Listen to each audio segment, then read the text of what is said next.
Okay, so what I want to talk about today is formation of alcohols from alkenes. Now, we already have one reaction that takes an alkene and creates an alcohol, and that's simply adding catalytic amount of acid and water to an alkene.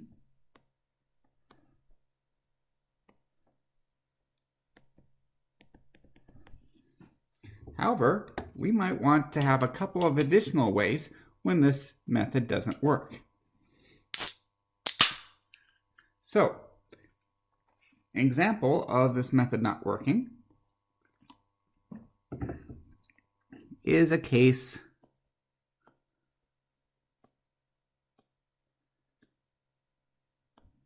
like this.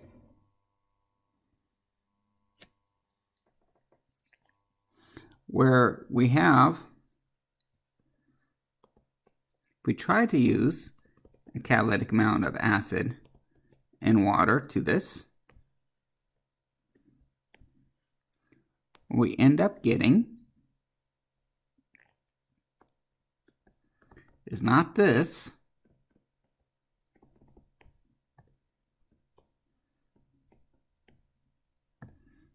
but rather we end up getting this. And that is because of the carbocation rearrangement. Now, in this particular mechanism, you always protonate to form the most stable carbocation you can. In this case, we want the carbocation to appear on the more substitute carbon, which is right here. So therefore, we're going to protonate the blue carbon right here.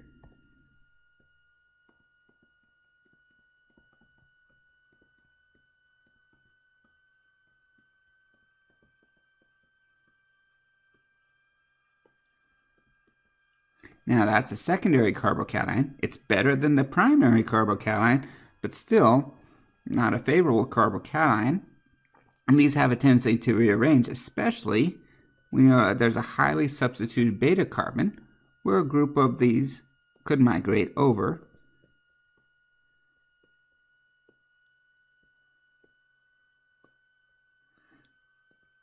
Creating a carbocation. And then water adding to there.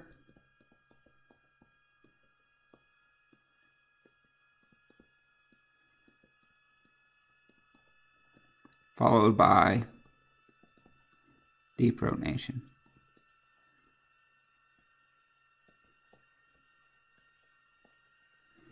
And that gives us our product right there.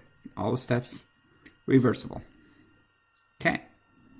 Now, with that said, if we really wanted this to be the product, this is not the way to go. Instead, we have to use some tricks. One of these tricks is a two-part reaction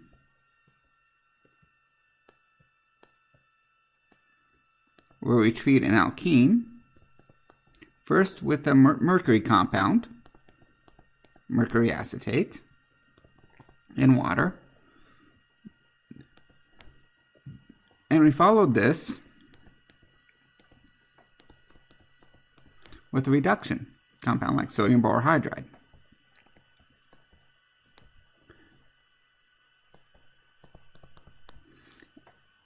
And we end up getting this molecule right here. And since we're starting out with an achiral molecule and making a chiral molecule, you get a racemic mixture.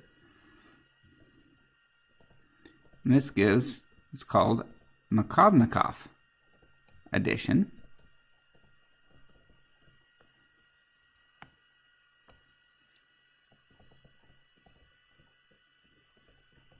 Of water, where the rearrangements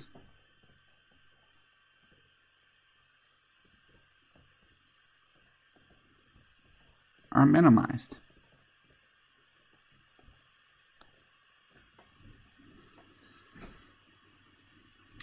Mercury acetate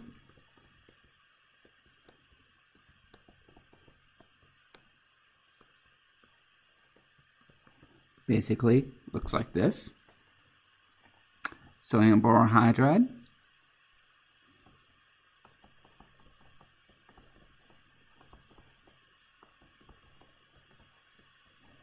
looks like this. And it's important to note that these are what are called hydrides. These aren't your standard protons, H pluses that we're used to. These are hydrides, H minuses. And that's kind of important. So, as we go on, the mechanism of this.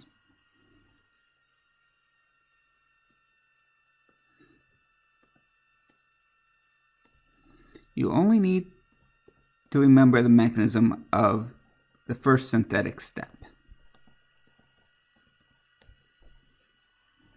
And that's this first step right here.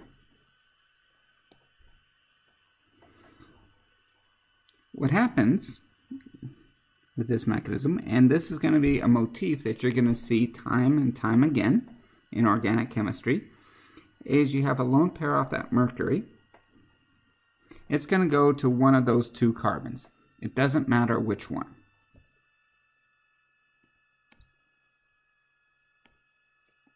And the resulting pi bond is going to leap up to the mercury and kick off an acetate. Now you can draw the mechanism like this, or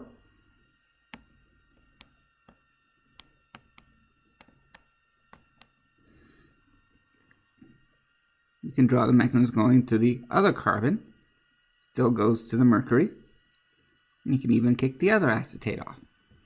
Or you can kick this acetate off. It doesn't matter which one you kick off or which lone pair goes to which carbon.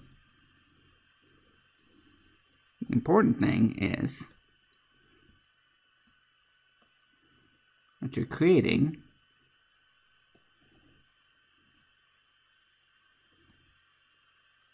I'm going to actually show some stereochemistry here. Oh, actually we won't worry about the stereochemistry yet.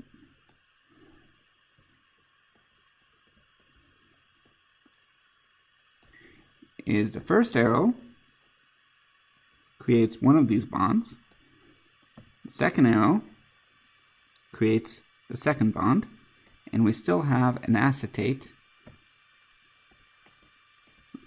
lurking on this molecule. And you get this. The other molecule of acetate is floating away. And you get this three-membered ring.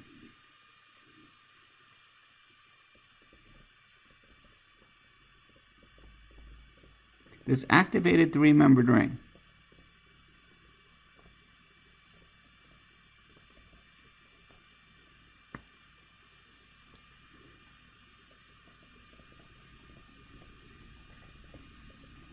is a motif / common occurrence in these organic mechanisms.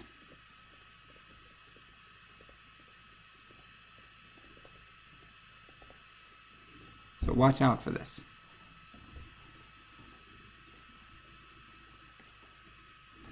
Now, the water molecule is going to attack,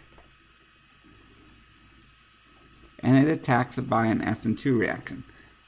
But it's unlike any SN2 reaction that we've done before. It seems to break a ton of the rules.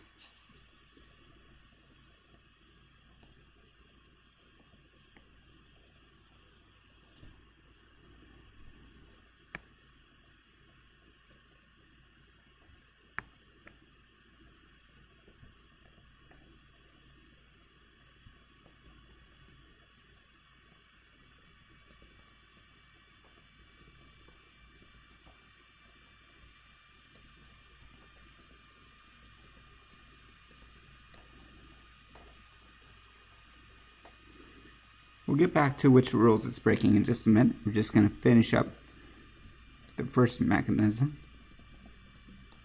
And you know, acetate takes that proton off. And this is such a complicated mechanism, we're not going to worry about the reversibility of it.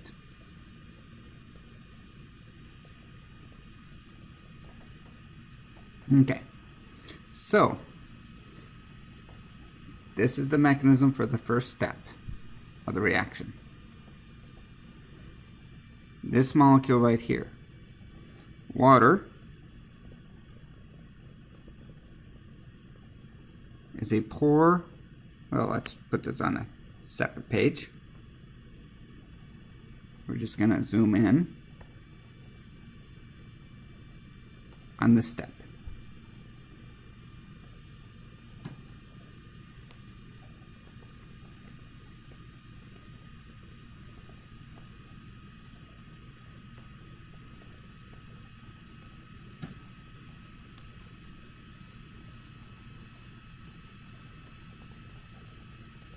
Okay.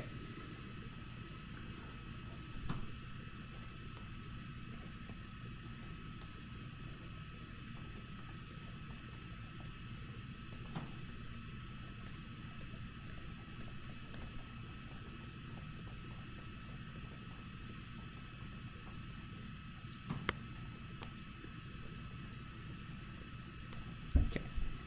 So,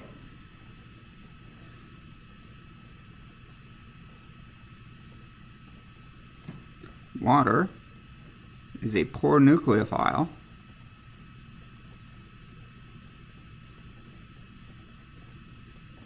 for SN2.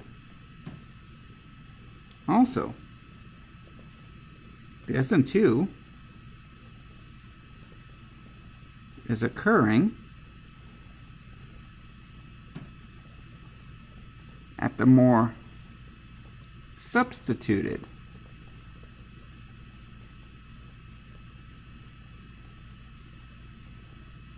alpha carbon. Normally SN2 wants to go at the least hindered spot, but here it's going for the more substituted, which is the more hindered spot. So remember, there are two alpha carbons attached to this mercury. You have this alpha carbon and this alpha carbon, and the water selectively goes for the more substituted one. So this is such a strange SN2 reaction. It's somewhere in the between SN1 and SN2. The reason for this in-between nature is this. It's a very, very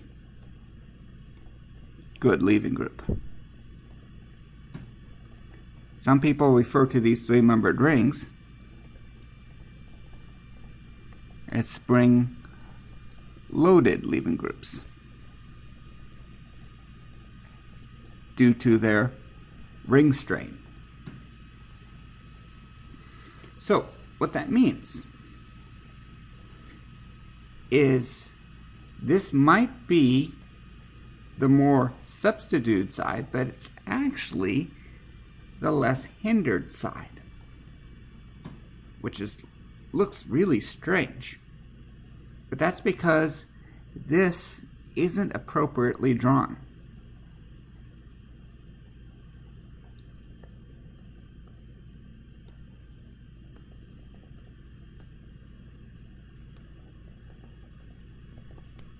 We draw the molecule like this, but this is actually falling apart even before the nucleophile comes into place.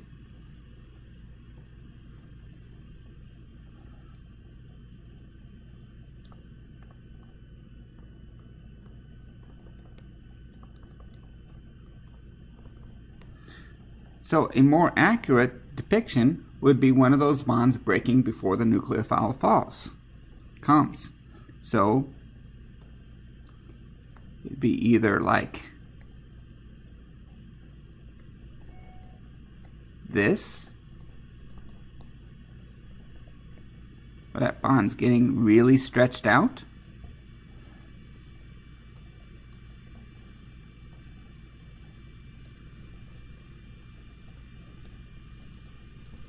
Or like this, where it's stretched out the other way.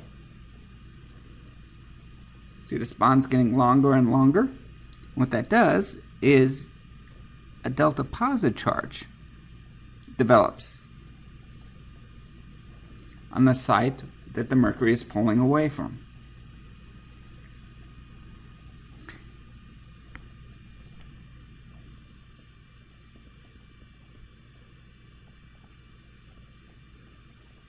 And the more substituted a carbon is,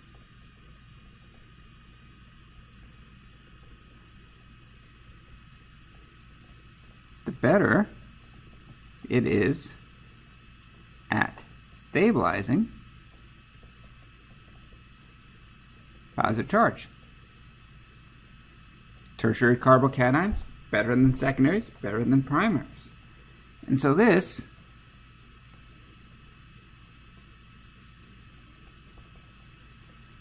is actually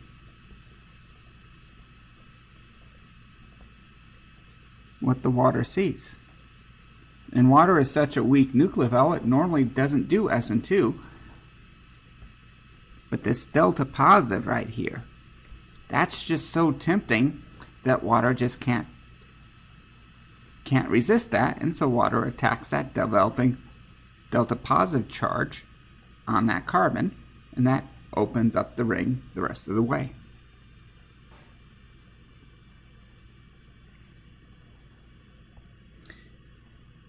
So you can see further evidence of this mechanism, of this three-membered ring mechanism. And you take molecules that already have a ring in them.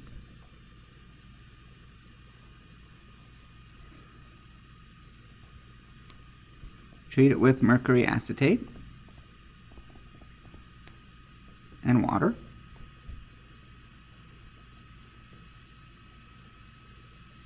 And the product that you get, well, if we look up here,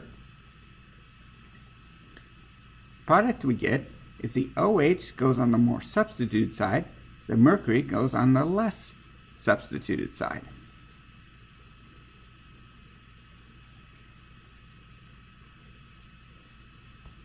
So here is the more substituted side. So that gets the OH. And the less substituted side, that gets the mercury acetate. Now, let's talk about the stereochemistry.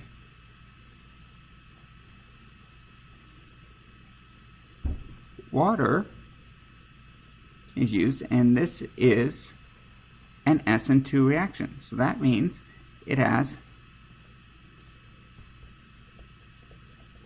backside attack.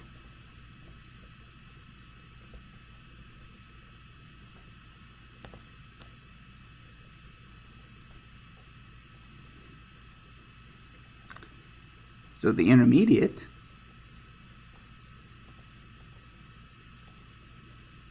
is this three-membered ring.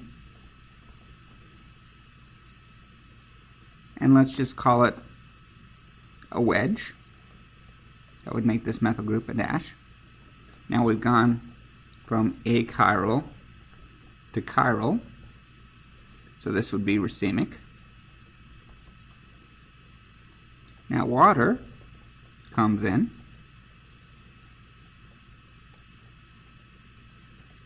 and does the backside attack.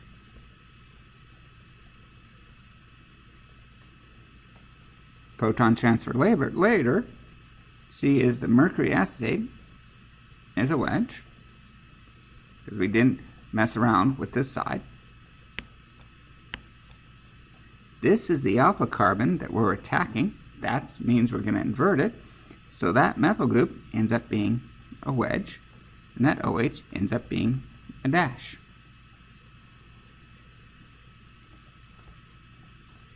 Get a racemic mixture of this.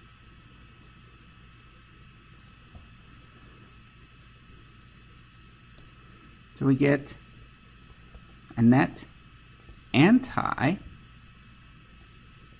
addition of mercury and OH across an alkene.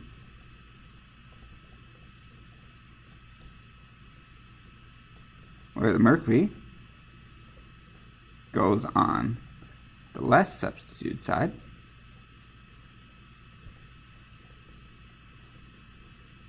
and the OH goes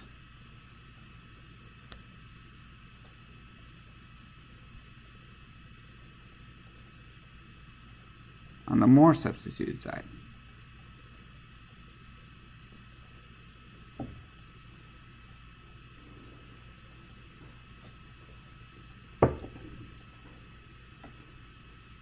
Okay.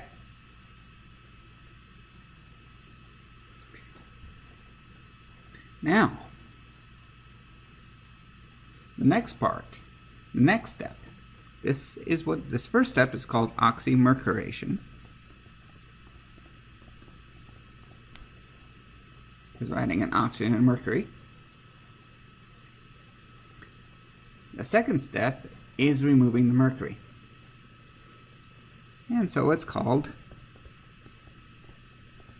demercurization, or demercuration, I should say.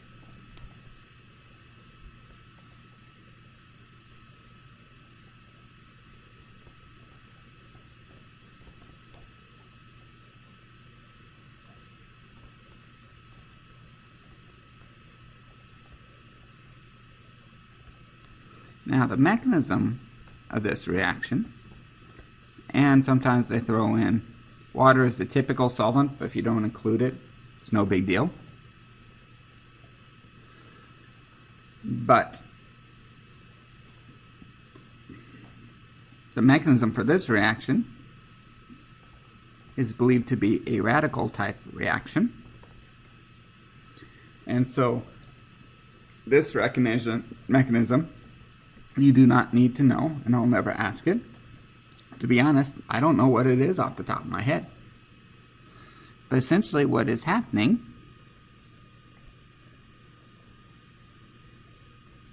is we are replacing the mercury with an H.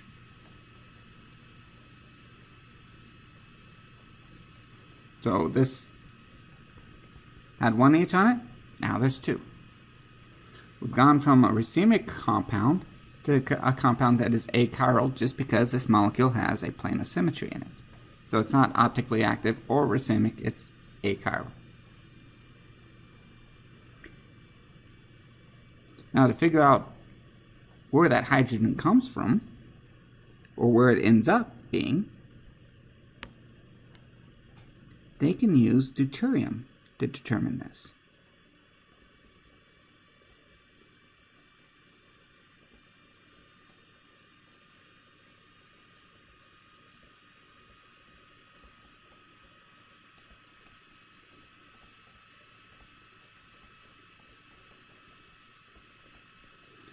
Now, it's important to note that this type of experiment can tell you that the deuterium always comes from the sodium borodeuteride.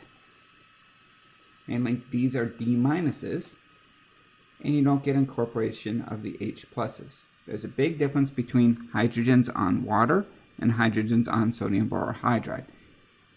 Hydrogens on sodium borohydride are hydrides. Hydrogens on water are protons.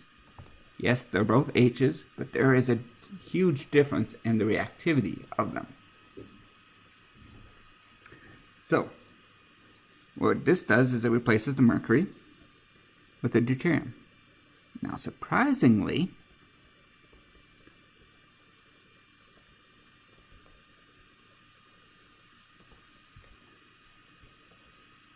is you have no control over this reaction.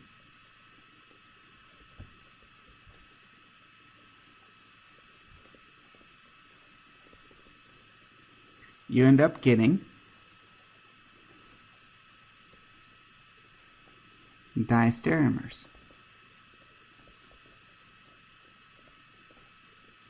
So this carbon here has 2 hydrogens. Either one of those could have come from the sodium borohydride. If you want to actually map it out, you use deuterium, and you see that you get a mixture of these two. And since these molecules are still chiral, and start out racemic, stays racemic.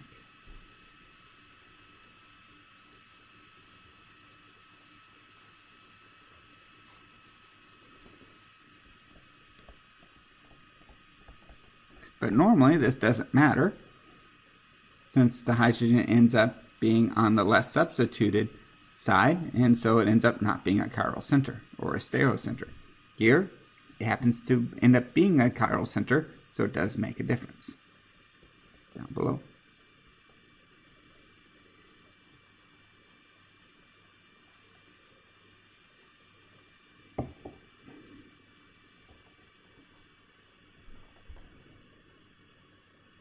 Okay. So, quick little recap. We have a molecule like this. You add catalytic H2SO4 and water. Where does the OH go?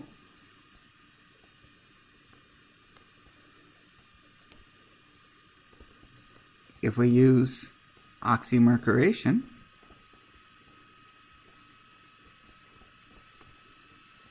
followed by demercuration, where does the OH go? In the case of the acid in the water, you end up with the rearranged product, just because there is a tertiary carbon right next to what would be a secondary carbocation. Those rearrange quite rapidly. In this case right here, rearrangements are minimized.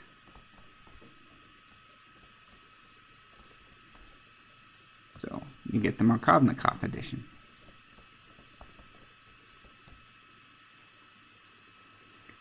Mainly what I mean by Markovnikov is the H goes on the less substituted side, OH goes on the more substituted side. Right up here, we have Markovnikov with a rearrangement.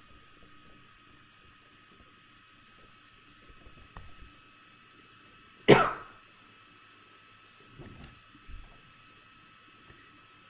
last reaction I want to talk about today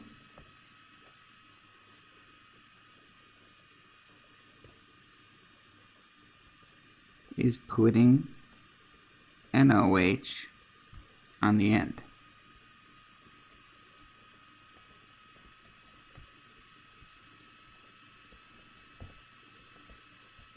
This is what's referred to as anti-Markovnikov addition, because the OH goes on the less substituted side instead of being on the more substituted side. And the conditions for this, it's another two-step procedure.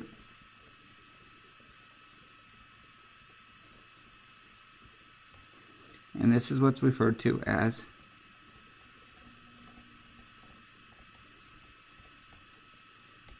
hydroboration.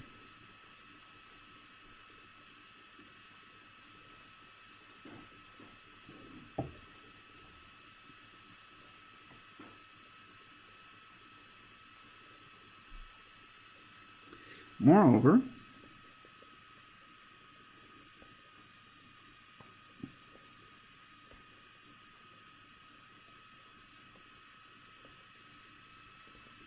there's some actual stereochemical control over hydroboration.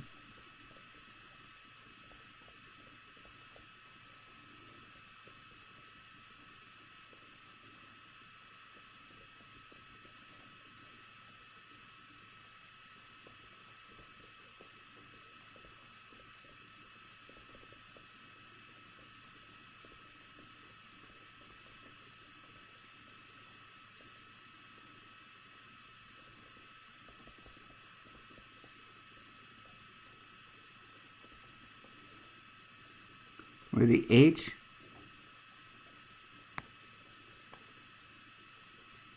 and OH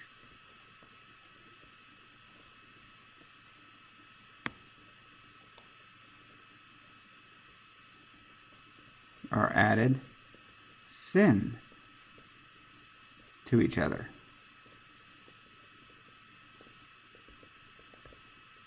So if the OH is a wedge, the H is also a wedge. They're coming from the same side. So, the way this mechanism works.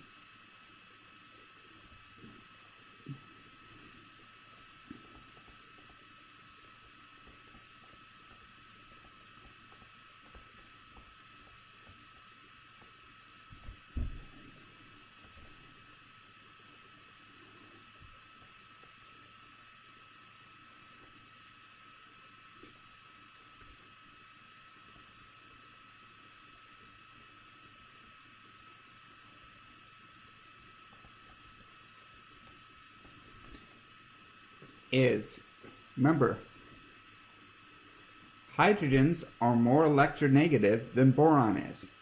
That means these hydrogens are delta minus. The boron is delta plus. In the case up here, when we react the alkene with an acid, the H is delta plus. The delta plus element goes on the less substituted side.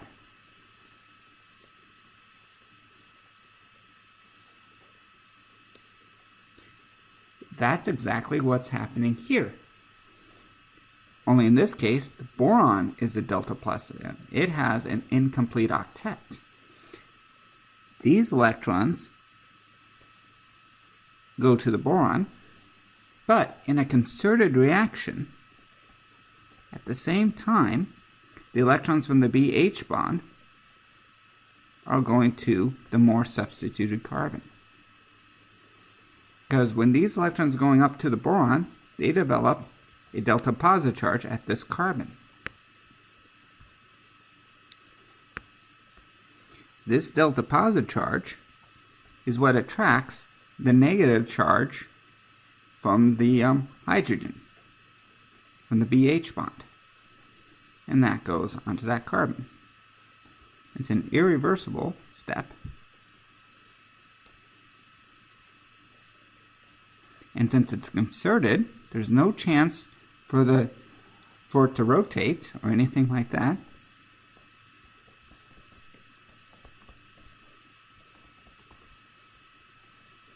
And as a result, the H and the B end up together.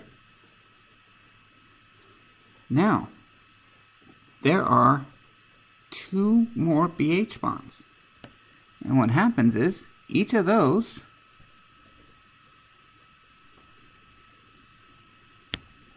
undergo that same reaction, one at a time.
Now, they don't necessarily have to be all going upwards from the benzene ring. One can be going downwards. In that case, that methyl group is like that. You kind of get the picture, though. Essentially, this is a boron attached to 3 R groups. those R groups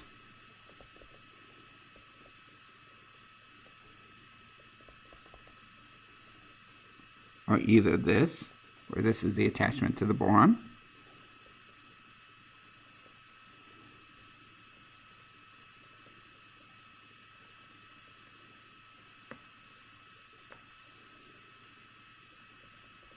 or this. Okay, now this is the same step repeated over and over again. So I'm going to teach you a very, very, very beautiful word that you can use in this mechanism.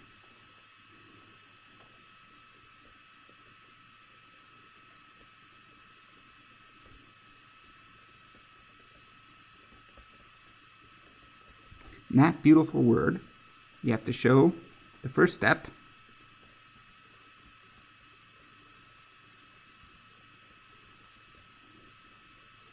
and if you don't show stereochemistry in the mechanism, that's fine. But the very beautiful word is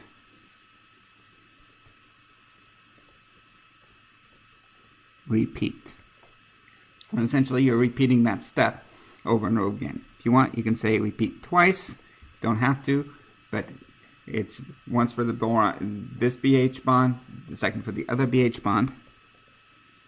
And essentially what you've done is replaced the BH bonds with BR bonds. And this molecule is essentially that. So this is an abbreviated mechanism.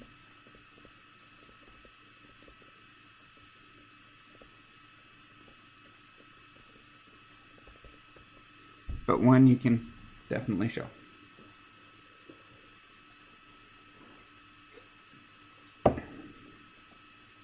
Okay.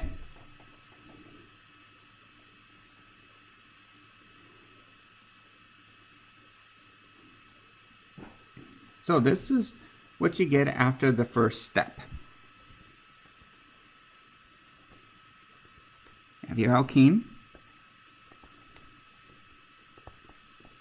hydroborate,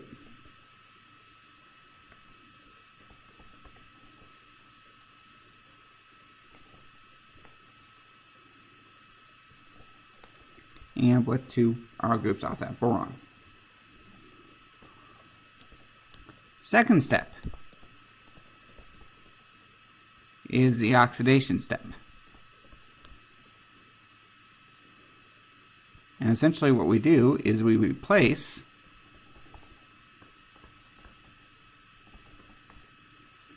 the boron with an OH.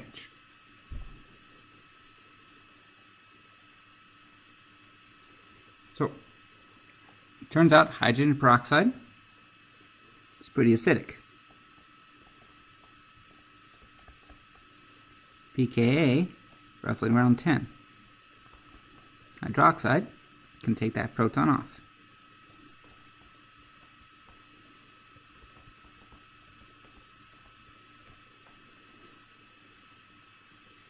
Now, what this does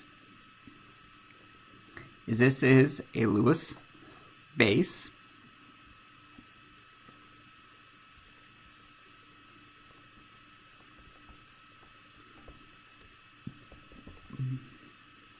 That boron only has 6 electrons around it. It's Lewis acidic, has an empty orbital.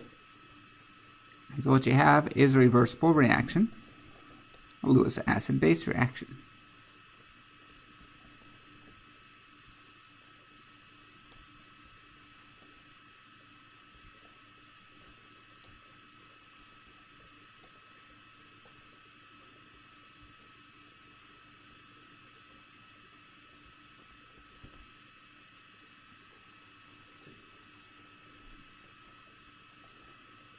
And boron with 4 bonds is negative, because boron is in group 3. Okay. Now comes the weird step. What we have here is we have a very weak bond That's an oxygen-oxygen bond. Single bonds between two highly electronegative elements have a tendency to be rather weak and have a tendency to break quite easily. Also, we have a negative boron. Boron is one of these compounds atoms that's never really happy. It's not happy having an incomplete octet, but it's also not very electronegative, so it's not happy having a negative formal charge. So as a result, we get a compound that's not really that happy. So what we can do is do a carbon shift. It's like a rearrangement. What it does is this molecule right here, this carbon, slides over to the oxygen. And that breaks the oxygen-oxygen bond. So what we're doing is like a carbocation rearrangement. Except instead of this sliding over to a carbocation, you're sliding it over to the oxygen-oxygen anti-bonding orbital.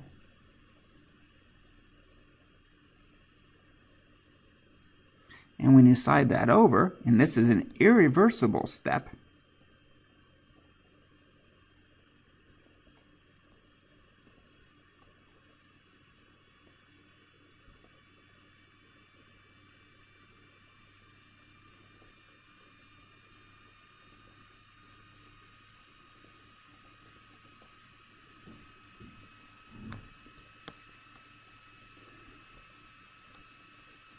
slides over like so. And that releases hydroxide. It keeps the same stereochemistry about this carbon.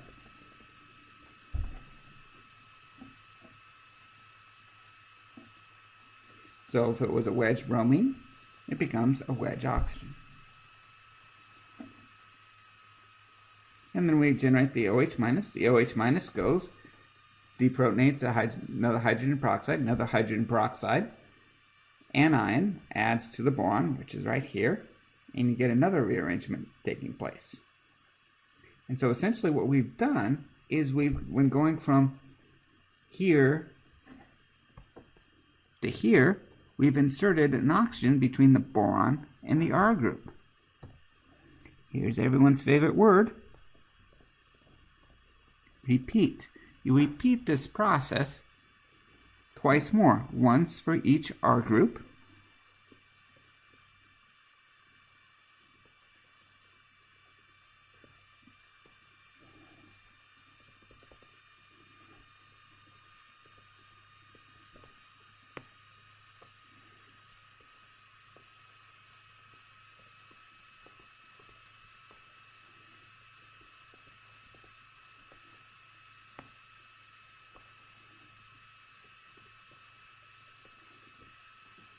and you insert an oxygen into this R group and that R group into the boron R group bond, and we get these.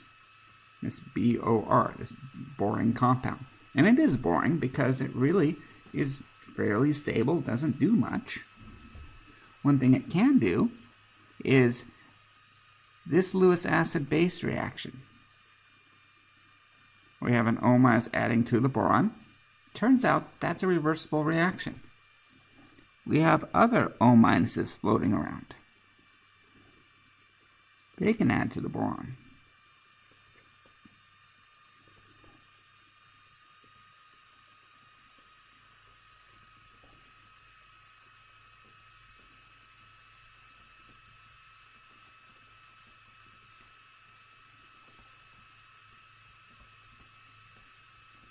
And this is a reversible process.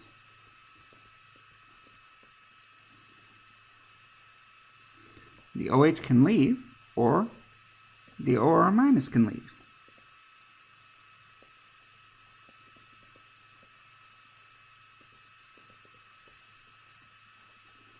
And then that, you can basically take that proton off from water.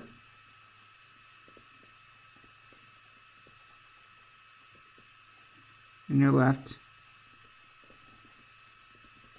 with the product. And that's the full mechanism for hydroboration.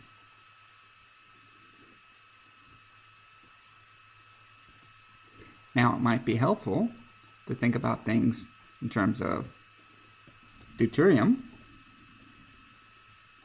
So, the cyclic one, it's pretty easy to see the stereochemistry on.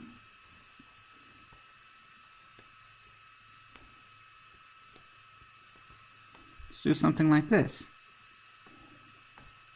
We treat this with BD3.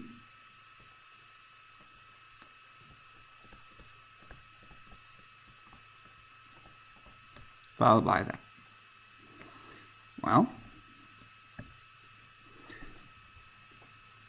this is where it's very helpful to know some key words. First keyword to know about this reaction is it is anti-Markovnikov. That means the OH is going to go on the less substituted side. OH goes there. And the hydrogen, or in this case, the deuterium, is going to go on the more substituted side. That's what anti-Markovnikov means.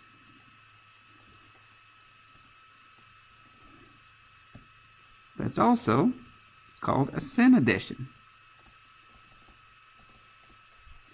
So, that means they're going to add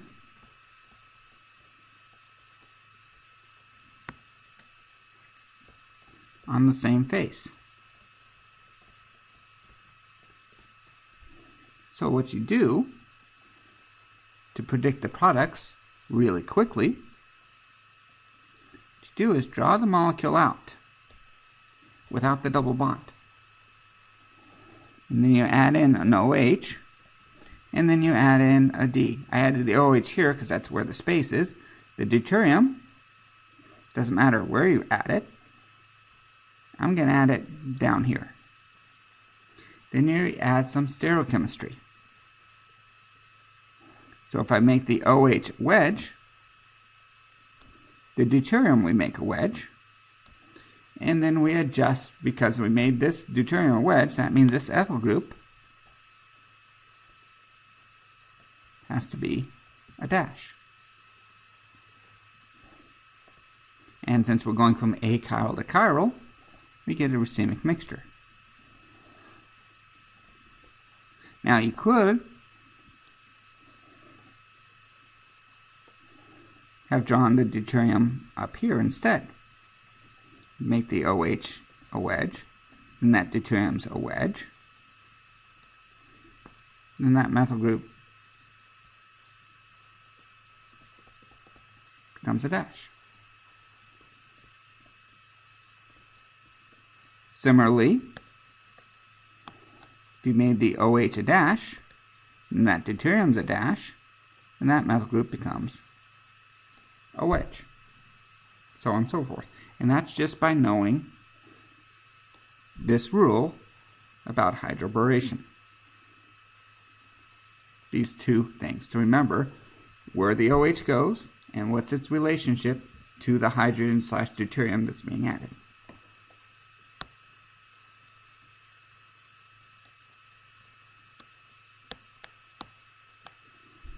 Okay, and that's all I have. There is a problem set 20. It's going to be posted on Canvas if it's not already posted, along with a multiple choice problem. Good luck, and I will see you in office hours on Wednesday if you have questions.